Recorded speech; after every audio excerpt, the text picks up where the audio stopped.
একটা কথা আছে যে একটা ছেলে আর একটা মেয়ে কখনো ফ্রেন্ড হয় না। ফিলিংসটা কারো না কারো থেকে ডেভেলপ হওয়া স্টার্ট করে। ম্যাক্সিমাম টাইম ছেলেদের দিক থেকে এটা বেশি স্টার্ট হয় যে ফ্রেন্ডশিপের থেকে একটু বেশি কিছু এক্সপেক্ট করে তারা। আমি এটা বিলিভ করি যে একটা ছেলে আর একটা মেয়ে কখনো ফ্রেন্ড হয় না।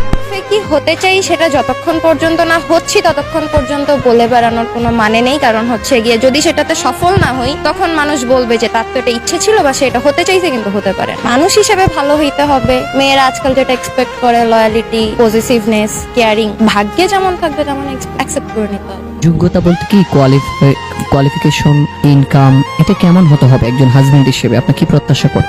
যতটুকুতে একটা সংসার খুব সুন্দরভাবে চলে, আহামরি কিছু না বাট ভালোভাবে চলে। যদি 20,000 টাকায় সে তার ওয়াইফকে খুশি রাখতে পারে তাহলে 20,000 টাকা ডিপেন্ড করতেছে তার উপরে যে সে তার ওয়াইফকে কিভাবে হ্যাপি রাখতেছে। মানুষ যদি ভালো হয় তাহলে লাইফে অনেক কিছু স্যাক্রিফাইস করা যায়। যতটুকু আমার পক্ষে করা সম্ভব, আমার সাধ্যের মধ্যে যতটুকু ততটুকু। কারণ আমি এখন বলতে পারবো না যে আমি এক্স্যাক্টলি কতটুকু করতে পারবো। যদি হিসেব করি, যদি তার ইনকাম কম হয় তাইলে নিজের চাহিদার মাত্রাটা কমায় দিব, যেভাবে ভালো থাকা যায়। কারণ একটা সম্পর্কে থাকতে হলে দুজনকেই স্যাক্রিফাইস করতে হয়। তাই মনে একটা পছন্দ আছে, তার কিছুই নাই। যদি সে এডুকেটেড হয় তাইলে সে তার চাকরি খুঁজে নিতে পারবে। যেহেতু আমি একটা এডুকেটেড মেয়ে, আমি নিজে আলাদা চাকরি করি। যদি শিক্ষা থাকে সম্পদ সে বানাইতে পারবে। যদি তার সম্পদ থাকে বাট শিক্ষা না থাকে তাহলে সে সম্পদও রাখতে পারবে না। ছেলেটা হচ্ছে কিচ্ছু নাই, শুধু শিক্ষিত, আর একটা ছেলে ঢাকা শহর এস্টাবলিশড, বাড়ি আছে, সব আছে। আপনি কোনটাকে অ্যাকসেপ্ট করবেন? একজন মানুষকে অ্যাকসেপ্ট করতে হলে বিভিন্ন কোয়ালিটিস লাগে। যেমন আপনি যেমন বললেন যে